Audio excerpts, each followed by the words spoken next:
રાજ્યમાં હાડ થીજવતી ઠંડી અનુભવાઈ રહી છે। 8.4 ડિગ્રી સાથે ગાંધીનગર સૌથી ઠંડુ શહેર બન્યું।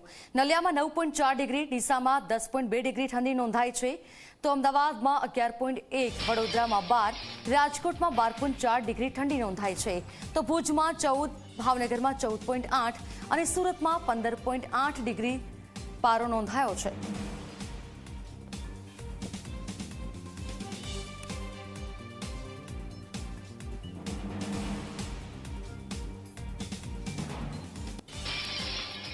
हिल स्टेशन माउंट आबूમાં ઠંડીનો કહેર વધી ગયો છે। લઘુત્તમ તાપમાન 0 પર પહોંચ્યું।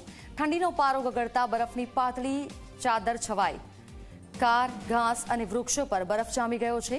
લઘુત્તમ તાપમાન 0 પર જતા હાડ થીજવતી ઠંડી પડી રહી છે।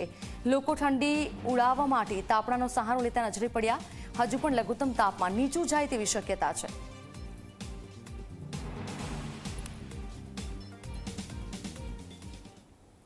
અને હવે વાત કરીશું અયોધ્યાનગર